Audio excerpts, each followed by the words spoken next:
What about you? Why are you leaving?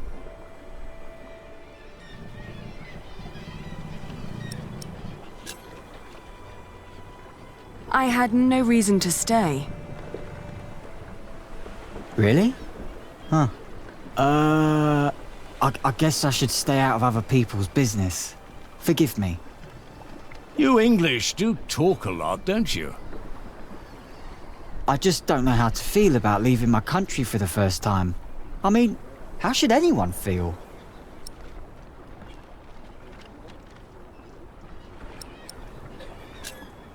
You'll see what happens. I don't know. Maybe I'm just running away.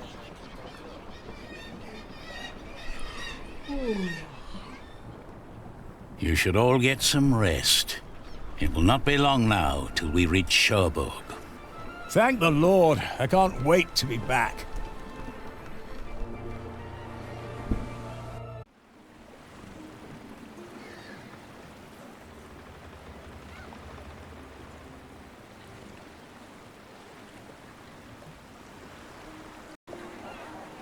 You said you're looking for someone.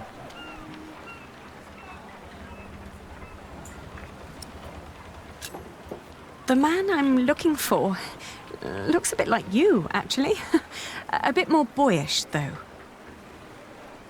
So he has red hair, but no beard. Well, I don't know every redhead around these parts. There are quite a few of us. Most of my family here in Cherbourg is ginger. Oh, his name is Jack Jackson, and he is a mason. No. No, sorry. I haven't seen him. And I come here every day.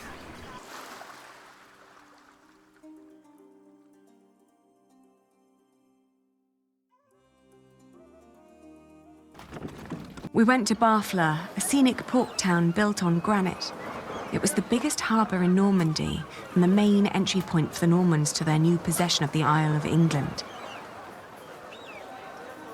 I talked to some of the sailors and fishermen, but no one had remembered seeing Jack. How could they? Almost a year had passed since he, a simple mason, had journeyed through the busy town, a town with no memory other than that of the last king who passed through on yet another one of his violent conquests. Maybe I was approaching this the wrong way. What had drawn him to France in the first place? The distance to Kingsbridge? Or something specific? What was my lead?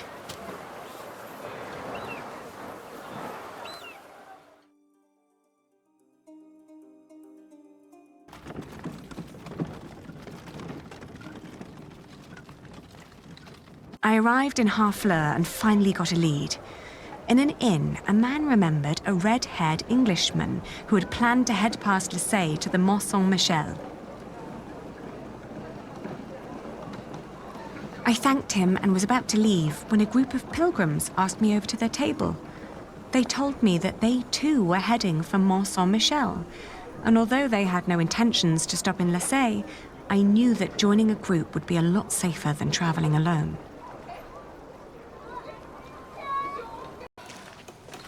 Good day. Are you the master builder? What is it? I'm looking for a mason who may have passed through here. An Englishman with carroty hair. He calls himself Jack Jackson. A redhead? Yes. Did you see him? He might have asked for work here. No, I'm not looking for new masons. We're just doing repairs. Ah, but was he here? No, never seen him. Now, stand back, woman. Something could fall on your baby's head.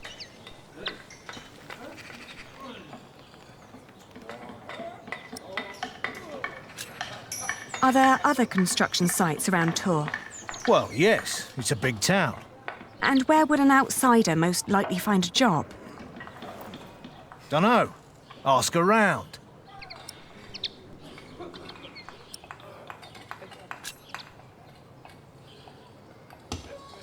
You hesitated when I mentioned a redhead. Are you sure you haven't seen him? Yes, I am sure.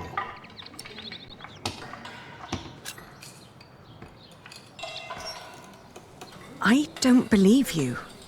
Well, that's your problem, not mine. Why won't you tell me what you know? All right, he was here. Was working for me. But I had to throw him out after 2 or 3 days. Why? Because he was all want. Let me redesign the roof. Let me make the nave lighter.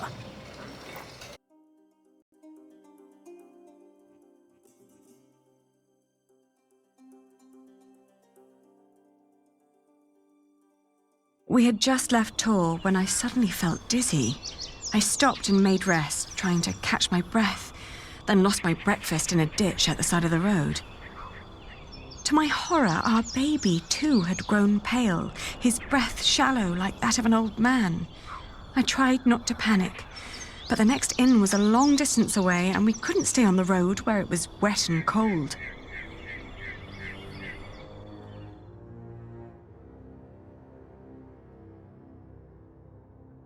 Back in Tor, the fever got worse. I remember people carrying me into a room, laying me on a bed. I tried to feed my baby, but after that, everything turned into a blur. When I awoke, Jack was standing next to my bed. He scolded me for following him. "You know you could go anywhere you want," he whispered. "Why be stupid and follow me?" I tried to answer, but he just opened the window and jumped out, heading toward ancient Greece, or maybe all the way to Arabia. And in my feverish mind, I followed him.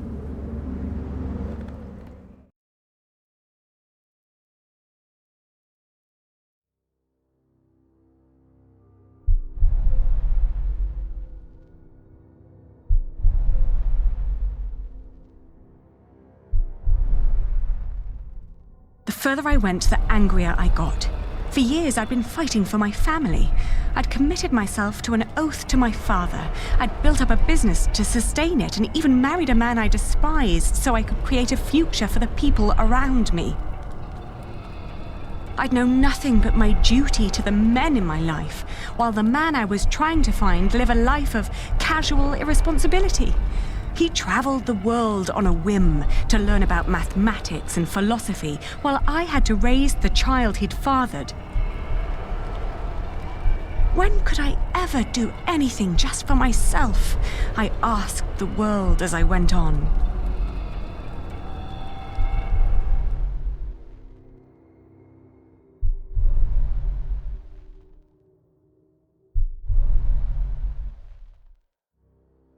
I'd travelled in a circle all the way to the edge of the world and back, only to return to the place of our failure. With my eyes closed, I listened to the sound of ripping yarn and crumbling walls, and of coaches carrying good people away into a cloud of crimson dust.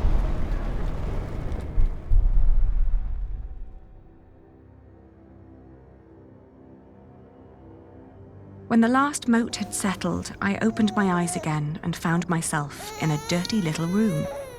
An old maid was sitting next to my bed and smiled at me, then handed me my baby.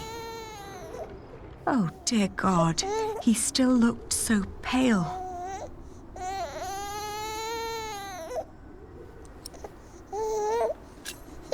The more I tried to keep him warm, the colder he felt.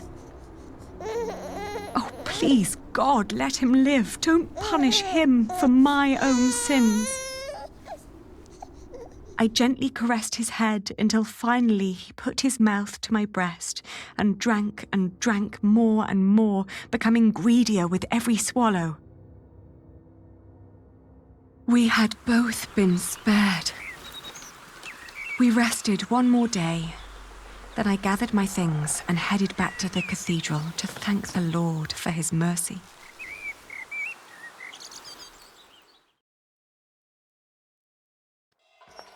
I've seen one of those before. It's amazing, isn't it? The man who did that really had it in him.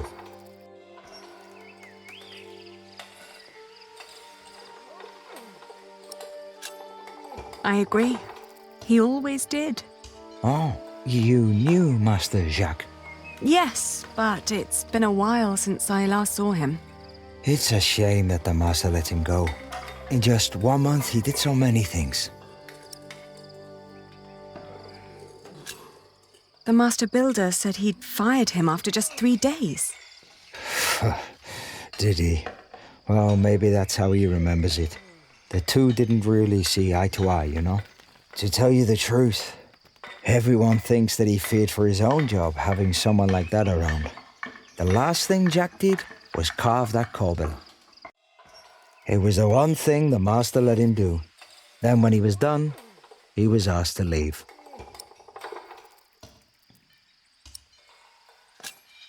Your master said he had no discipline. Let me tell you something. Jacques worked very hard on it. He was impatient and had a temper, but you could see that he tried to overcome it. Conquering that rock was very important to him. Oh, I understand that so well. Do you happen to know where he went next? He wanted to walk the pilgrim trail to Santiago de Compostela. The Camino? The Way of St. James? He said he might find someone there who knew his father. Just one more thing. How was he when he left? Never thought about that. Relieved, I guess. He seemed ready for something new. Thank you so much for your help. Think nothing of it. And good luck on your travels. May you find what you are looking for.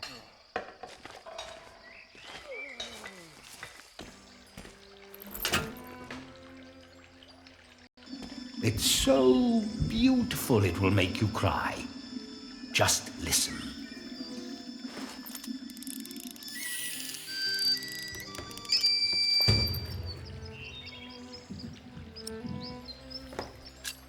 Well, how marvelous! How does it work? Maybe it's a miracle. Right. Go on, Jack. Tell them.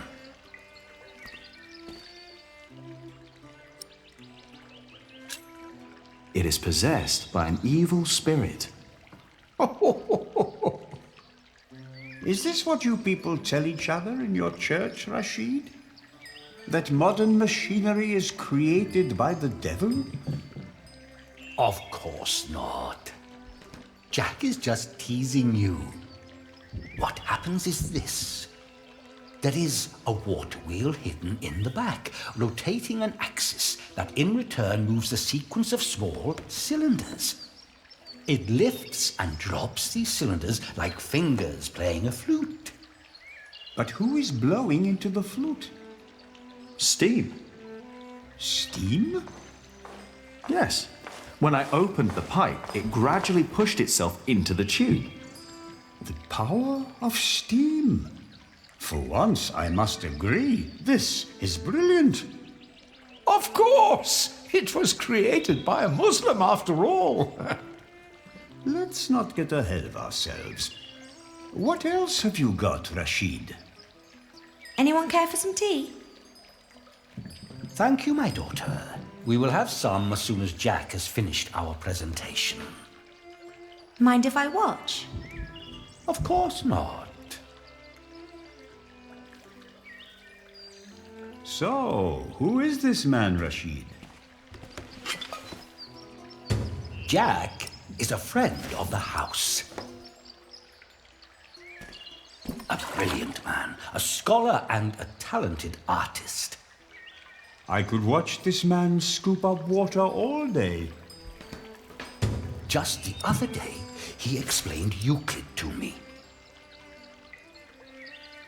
What is that? A Greek who wrote a book called The Elements of Geometry.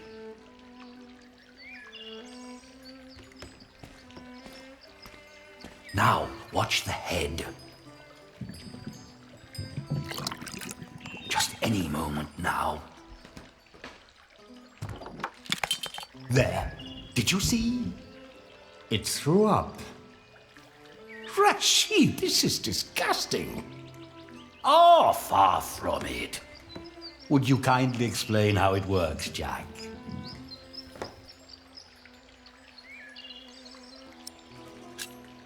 It's pure magic. Is it? I've heard that these northerners believe in all kinds of things. That God has a son made of flesh and blood, for example. Mocking one's prophets can go in both directions, Adriel. I am very certain that my God can take your weak little jokes, Rashid. So, how does it work? That small floating bowl has a hole at the bottom, gradually filling it with water. Once the bowl is full, it pulls on a string, making the ball drop from the mouth. The ball then hits a weight, pulling the bowl back up, thus resetting the entire mechanism. If you timed it perfectly, you could make it drop a ball at every hour. Turning it into a clock. How clever. For me, it's still nothing more than a puking donkey. Show us more, Rashid. One could join those two and build a singing donkey clock. One song after every hour.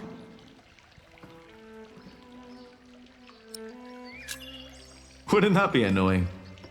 Actually, I think it'd be charming. You could be the one to build it.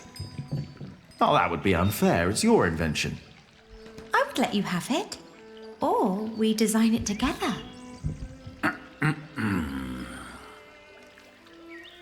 You still haven't shown us that statuette yet. Of course. Jack, if you may. The Egyptians translated it into Arabic, and now the Englishmen are turning it into Latin. Oh, you will love this.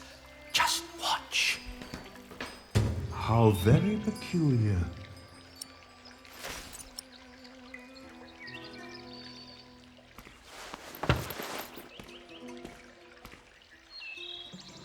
And now?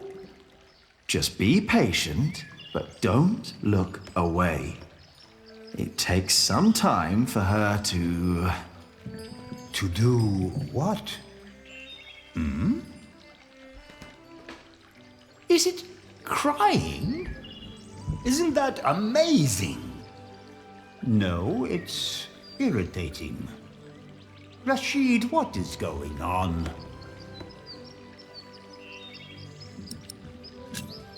We have no idea how it works. Rashid, please. We all know that there is no such thing as a man-made miracle. And this piece of wood is very clearly made by man. I very much agree, my friends. But so far, none of us has an explanation. All we know for certain is that her glassy eyes shed tears when you move her from warmth into cold. Like a plant at sunrise. Like dew. The only difference is the surface, that's all.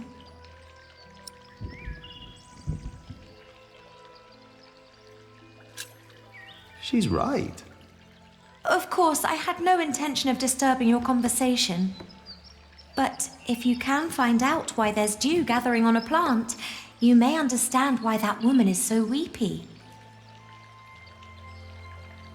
So, who wants a cup of tea?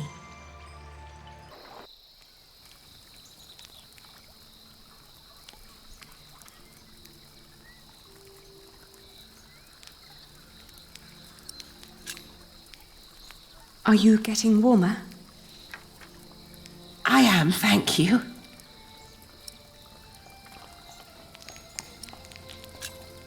I can see this ring is very precious to you. It was a gift from my stepmother. She thought I would stay forever, but I didn't.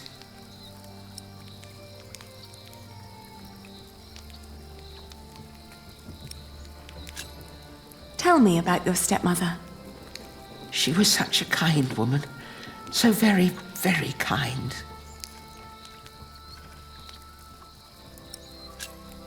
Why did you leave? Oh, I thought I didn't belong. She always said I was her daughter, but I was sure she was lying. I was so selfish and so stupid. Too stupid to see I really was happy.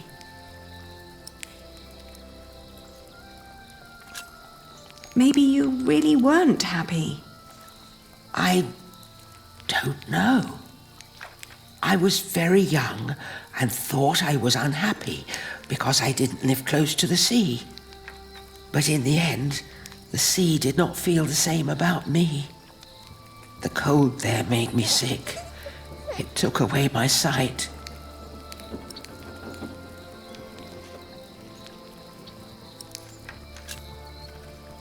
Why didn't you go back?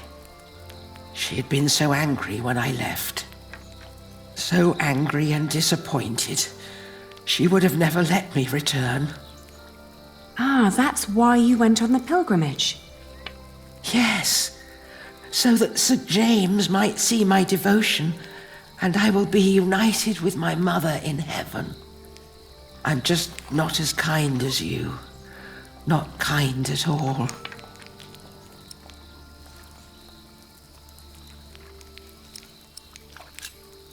You're too hard on yourself. I don't know. I too am trying to make amends with the one man I loved the most. I was told he went straight to Santiago. You will know soon. Not soon enough. It's still 4 weeks till I get there. He'll be there, I'm sure of it. I hope so. I just feel that with every day that passes, I'm losing him a bit more. And that the only thing I can allow myself still to hope for is not love, but forgiveness. I understand. Hey, hush now. Not long now and our journey will be over,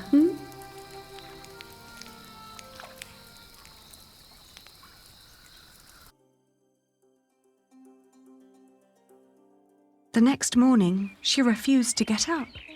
Her breathing was disturbingly shallow, and she hardly noticed me touching her forehead.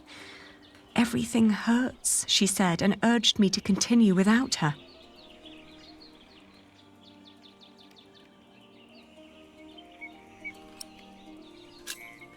I was about to leave when a monk stopped me.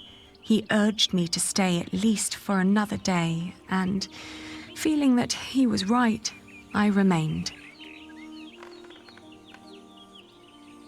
I'd hardly known her, and most of the time she'd tried to push me away, as if she considered herself a nuisance that slowed me down and who didn't deserve company. Oh, there you are. May I ask who let you stroll around our house?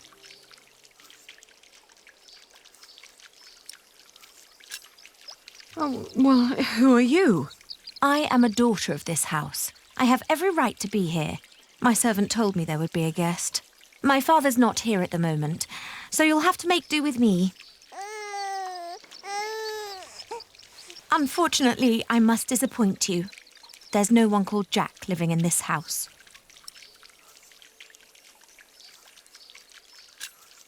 Please, let me talk to him. I'm sorry, but this is not easy for any of us. I think you should know that Jack and I are promised to each other. Maybe we should go inside. The sun's burning, and my mother doesn't need to hear us.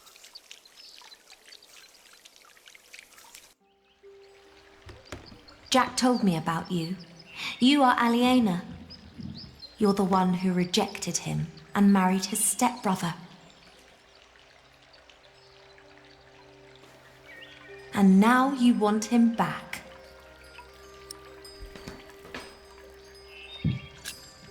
I'm sorry. I didn't know he was engaged to someone else. It's not my intention to cause you two any trouble. He always said that he had come here to find out about his family. But instead, he found out about everything else. About philosophy, mathematics. When he and my father met, it was love at first sight. They studied together and made great plans. But in the end, Jack would always start talking about his cathedral again, this great church he would build one day. Rib vaults and pointed windows. He'd ramble on about it for hours and stare up at that ceiling. We three sat here for hours and talked, and then in the evenings it would be just the two of us. So many strange ideas about the future, some barely more than silly dreams, others almost in arm's reach.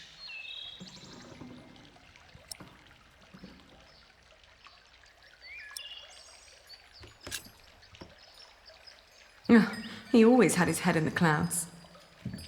Oh, yes. Well, he's not here anymore.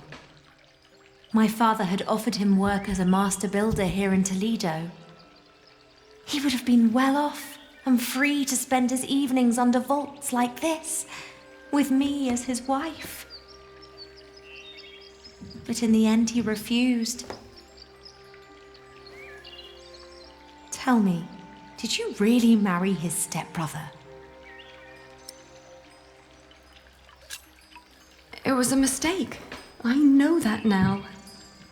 I did it to fulfill a promise I'd made to my father. I thought I had no choice. I didn't want to hurt him. Believe me. I do. You know, he left me because of you.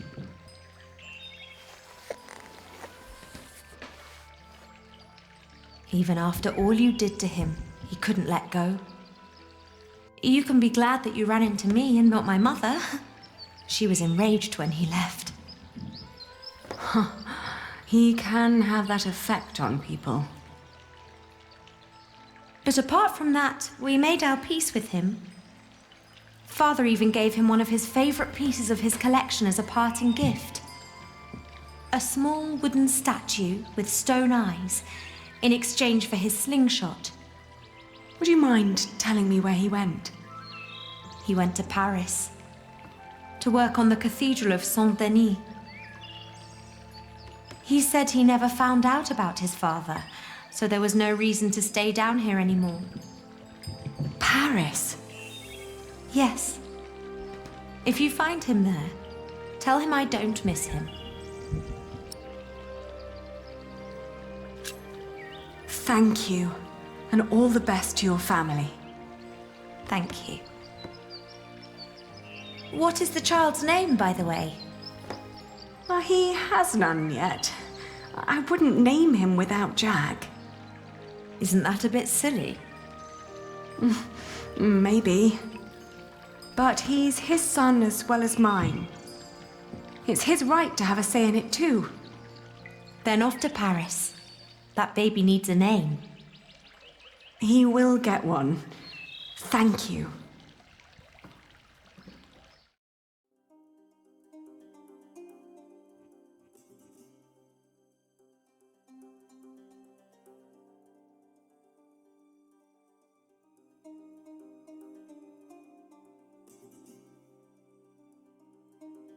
I travelled back along the Way of St. James, passing through Astorga, Lyon, and Burgos. I crossed the Pyrenees, revisiting Bordeaux, Angoulême, Poitiers, but never stayed longer than one night.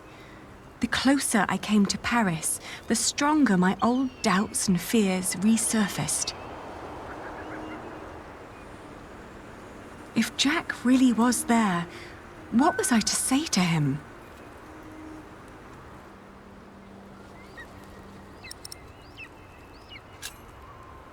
Pull him very, very close, wishing for all the wounds to heal as quickly as they could.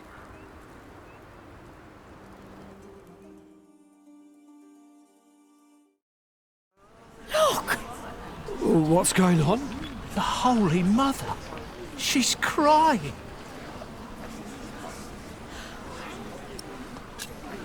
Touch not the Holy Mother. It is a sin to desecrate the image of the Virgin. It's true! Lord in heaven! Why is she crying?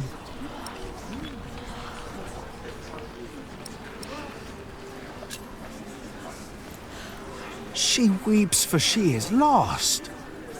She seeks her true home, and we have traveled the world to find it. She weeps for she will miss her ship if you continue to block the path. It is the Mother of God.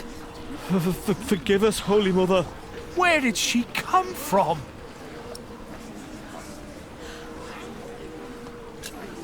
She was given to me by a scholar in Toledo.